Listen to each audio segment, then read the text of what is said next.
Good morning, everyone. To continue my second part on molecular biomarkers of non-small cell lung carcinoma, specifically adenocarcinoma. So in last lecture, we have seen about EGFR mutation. So how will you check for it? There are three methods. One is ISC. Second one is your FISH or KISH.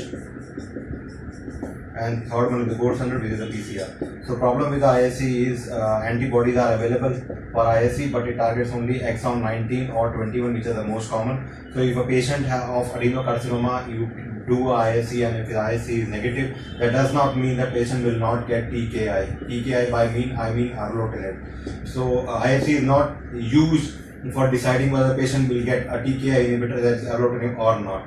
So ISC is not that good as compared to FISH, but PCR is the gold standard. So telling you something about FISH, the EGFR, there will be mutation and there will be amplification. So there will be multiple copies. So that's how we look it in the FISH. And PCR, of course, will tell you the exact genetic mutation and the exact exon which is involved. So what I am trying to tell you is EGFR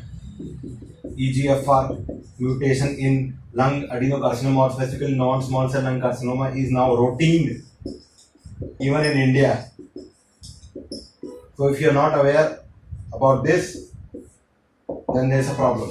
So because even in small biopsies or resection specimen, EGFR mutation is now routinely done. So if you for a postgraduate, just specifically I'm telling, or third year, final year postgraduate, that if you get a report of non-small cell lung carcinoma favoring adenocarcinoma, and you get attached report of EGFR mutation along with the histopathology report, you should know how to interpret it and what are the implications for the patient. It has a targeted therapy available, and patient should be given the targeted therapy if EGFR mutation is found to be positive. Now coming to the second mutation, that is EML4 ALK translocation. Second most common this is translocation which is in adenocarcinoma. So again, targeted therapy is available if patient is found to have EML4 ALK translocation. The drug's name is crizotinib. So again, targeted therapy is available. So along with EGFR, is now routine to do a testing for EML4 ALK translocation. Now coming to the third one, that is our RAS. Okay, so why RAS is very important? Because first I told you in the previous lecture that if EGFR therapy is not acting in the patient, then you should look for RAS mutation, because if RAS is mutated, then erlotinib will not act. So what is the importance of this RAS mutation? See, as a pathologist, it's very important to correlate morphology with the genetic mutation. So how it can be done?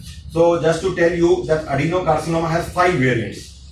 One is lipidic, subtypes, papillary, micropapillary, acinar, and solid. Okay. So these are the subtypes of adenocarcinoma. So lipidic, previously called as bronchoalveolar carcinoma. So why RAS mutation? Okay. So studies have suggested that solid and micropapillary subtypes are more commonly having RAS mutation. So this is the role of pathologist, that if you see a subtype of micropapillary or solid, then you have to think that patient might be having a RAS mutation. Okay. And lipidic, previously called as bronchoalveolar carcinoma, 60% of lipidic subtypes have EGFR mutations. So good prognosis, bad prognosis, because erlotinib will not act. Okay. So here's the role of pathologist. You must be wondering that why this guy is telling about mutation, because they are connected to the morphology. That is our main aim, to understand the morphology and to correlate with the genetic mutations. Now coming to the specific subtype, that is the solid subtype of adenocarcinoma. Now why this variant is very important? Because histologically it is very difficult to differentiate it from non-keratinizing squamous cell carcinoma. Okay, so adeno versus adeno, specifically solid subtype versus non-keratinizing squamous cell carcinoma. Because therapies are different, targeted therapy available, and just to tell you that this has P53 mutations. Okay. So bad prognosis, not much of targeted therapy available against P53. So how will you differentiate if morphology we are not able to decide whether it's a non-keratinizing squamous cell or it's a solid variant of adeno? So you have to use specifically 3 markers. First one is TTF1, second is P63, and third one is P40. Okay. So TTF1, if it comes positive, P63 negative, P40 negative, you are very confident that you are dealing with solid subtype of adenocarcinoma. So TTF1, as we all know, is positive in solid or in general adenocarcinoma.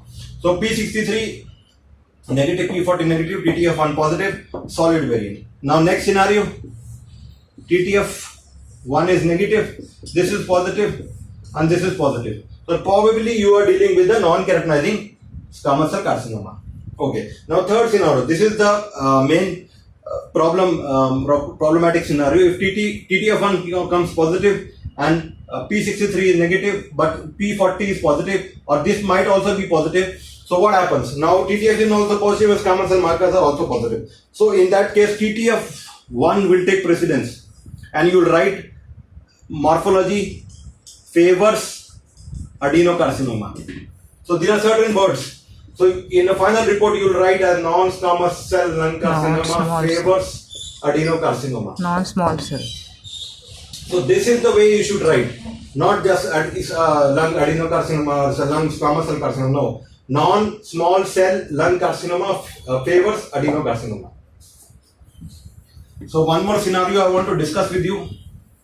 If all the markers are negative, TTF1 negative, P63 negative, P40 negative, and if you want to put CK5/6 also negative. So what is the scenario? So if this scenario, then you are probably dealing with large cell carcinoma of lung.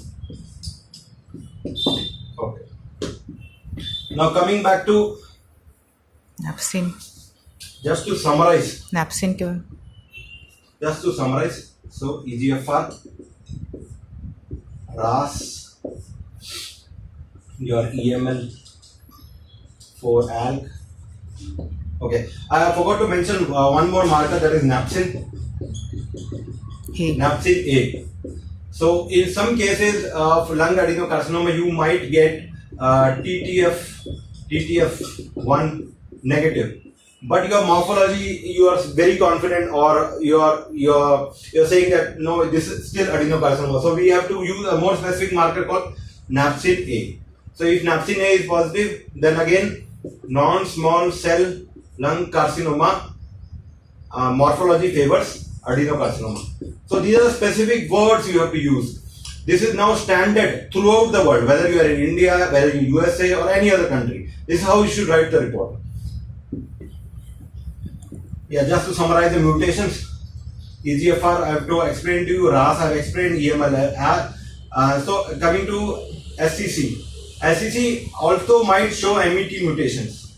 So currently there are a lot of studies which are going on targeting against this mutation. So again, this is also a type of tyrosine kinase receptor. So there are studies going on targeting this receptor.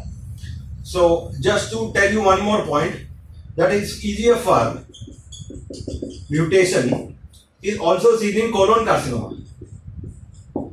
Okay, so EGFR is very, very important. So it is involved in many cancers in many pathways. So again, colon carcinoma might have EGFR mutation. So again, the patient can be given cetuximab. See, my purpose of giving these molecular therapies and telling you about targeted therapy is because nowadays this is routine. Okay, and I'll give you certain pointers. Like I did not explain anything detail about P63, anything detail about P40, because these are for you to read. I cannot explain everything within 5 minutes. Thank you.